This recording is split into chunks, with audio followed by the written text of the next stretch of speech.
বন্ধুসকল, মোৰ স্কুলৰ বন্ধুৱে মোক গাঁৱৰ পুখুৰীৰ ওচৰত লগ কৰিবলৈ মাতিছিল আৰু মই পুখুৰীৰ ওচৰলৈ যাওঁতে মোৰ বন্ধুৱে মোক পুখুৰীৰ পাৰলৈ লৈ গৈছিল আৰু মোৰ মেচিনটোত বেজীৰে জোৰেৰে সুমুৱাই মোক চিঞৰিবলৈ বাধ্য কৰাইছিল আৰু মই বিষৰ বাবে 20 মিনিট চিঞৰি থাকিলোঁ। বন্ধুসকল, মোৰ নাম আৰতি আৰু মই মধ্যপ্ৰদেশৰ এখন সৰু গাঁৱত বাস কৰোঁ। মোৰ বয়স মাত্ৰ 18 বছৰ আৰু মোক ধুনীয়া আৰু গাভৰু দেখা গৈছিল। মোৰ উচ্চতা 5 ফুট, ক্ষীণ শৰীৰ, শুদ্ধ বগা ৰং আৰু 10 চকুৰ পতা।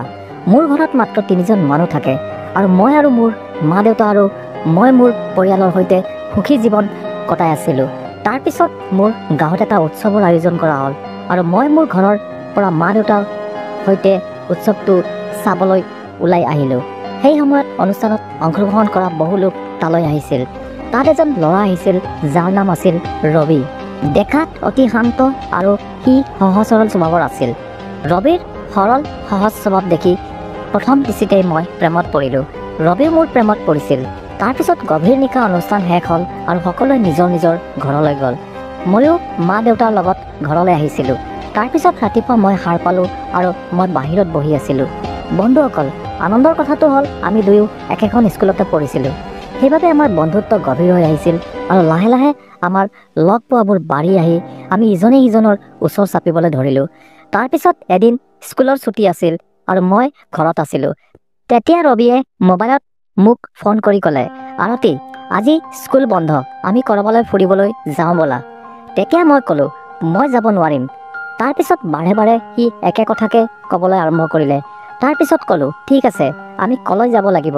ৰবিয়ে ক'লে, মই তোমাক গাঁৱৰ পুখুৰীৰ ওচৰত তোমাক কিবা এটা ছাৰপ্ৰাইজ দি আচৰিত কৰি দিম। তাৰপিছত মই ক'লোঁ, ঠিক আছে। তাৰপিছত মই মাক ক'লোঁ যে মই মোৰ বান্ধৱী পূজাৰ ঘৰলৈ যাম, কাৰণ তাইৰ লগত মোৰ কিছু কাম আছে। তেতিয়া মায়ে ক'লে, ঠিক আছে, যোৱা, সোনকালে আহিবা, কাৰণ তোমাৰ দেউতা ঘৰত নাই, তেওঁ বজাৰলৈ গৈছে আৰু মই ঘৰত অকলে আছোঁ। তাৰপিছত মই মাক ঠিক আছে বুলি ক'লোঁ আৰু ঘৰৰ পৰা ওলাই গ'লোঁ। তাৰপিছত পুখুৰীৰ ওচৰত গৈ দেখিলোঁ যে ৰবি পুখুৰীৰ ওচৰত বহি আছিল আৰু মই গৈ ৰবিৰ কাষত বহিলোঁ আৰু মই ক'লোঁ, ৰবি, তুমি মোক কেনেধৰণৰ ছাৰপ্ৰাইজ দিব বিচাৰিছিলা? তেতিয়া ৰবিয়ে ক'লে, ৰবা, মই তোমাক এতিয়া এটা ছাৰপ্ৰাইজ দিম। আমি দুয়ো একেলগে বহি কথা পাতি আছিলোঁ আৰু একেটা পুখুৰী পাৰত দুটা মহে ঘাঁহ খাই আছিল আৰু দুয়োজনীয়ে ঘাঁহ খাই প্ৰেম কৰি আছিল।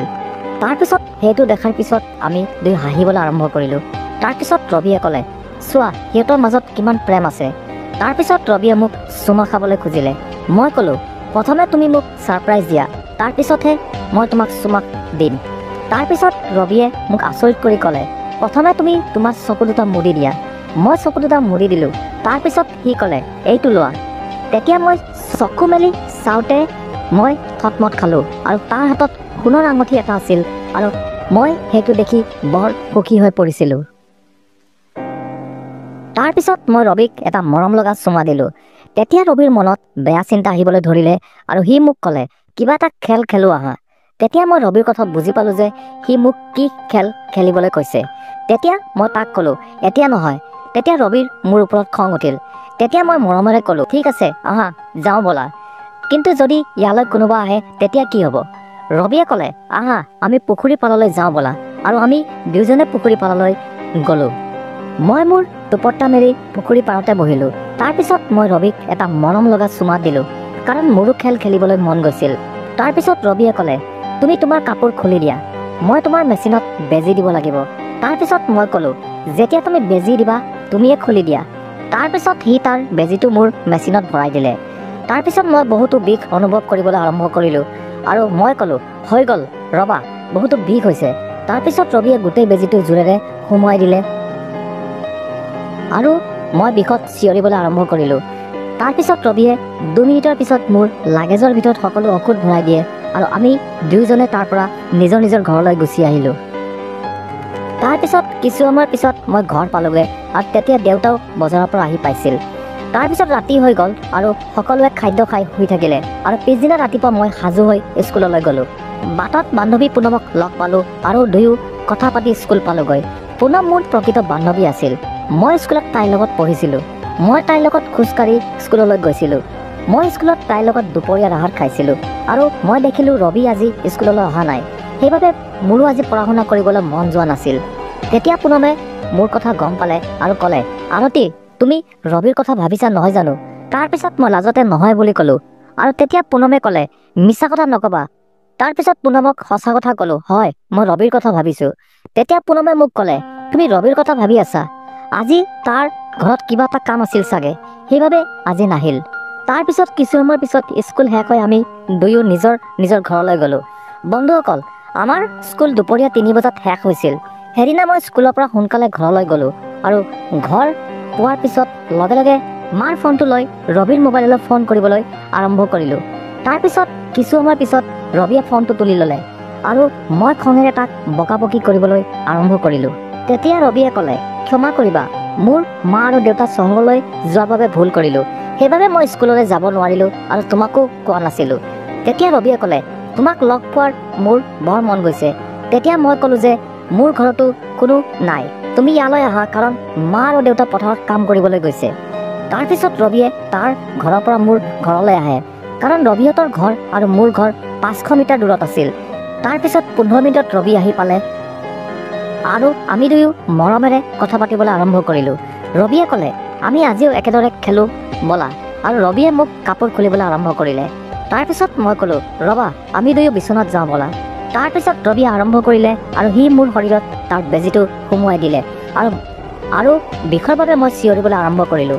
কিছুমানৰ পাছত সি ঔষধ লগাই বেজীটো উলিয়াই দিয়ে আৰু সি নিজৰ ঘৰলৈ গুচি গ'ল। আৰু সেইদিনা এই কথা গাঁৱৰ সকলোৱে গম পালে। তাৰপিছত মোৰ মা দেউতা আৰু গাঁওবুঢ়াই মিলি আন কোনোবা ল'ৰাৰ লগত মোৰ বিয়া ঠিক কৰি দিলে। এইটো মোৰ আৰু ৰবিৰ বাবে এটা ডাঙৰ সমস্যা হৈ পৰিল, কিন্তু আমি পৰাজয় মানি লোৱা নাছিলোঁ। তেনেতে ৰবিয়ে লগৰীয়াৰ সৈতে এটা পৰিকল্পনা কৰি মোক মা দেউতাৰ ঘৰৰ পৰা পলাই লৈ যোৱাৰ সিদ্ধান্ত ল'লে।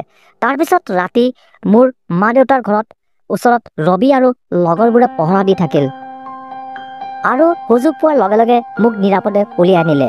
ইয়াৰ পিছত ৰবিহঁতৰ লগৰবোৰে মোক আৰু ৰবিক গাঁৱৰ মন্দিৰত বিয়া পাতিলে আৰু ৰবিয়ে মোক নিজৰ ঘৰলৈ লৈ যায়।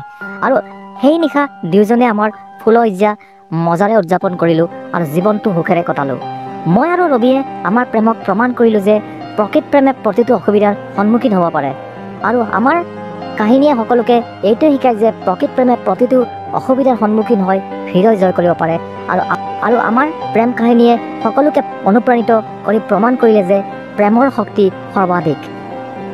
বন্ধুসকল, এইটো আছিল আজিৰ কাহিনী। কাহিনীটো কেনেকুৱা লাগিল অনুগ্ৰহ কৰি কমেণ্ট কৰি জনাব। আৰু আপোনালোকক অনুৰোধ জনালোঁ যে যদি আপোনালোকে আমাৰ চেনেলত নতুন, তেন্তে আমাৰ চেনেলটো ছাবস্ক্ৰাইব কৰিব। আমি আপোনালোকৰ বাবে পুনৰ এনে ৰোমান্টিক কাহিনী লৈ আহিম। ধন্যবাদ।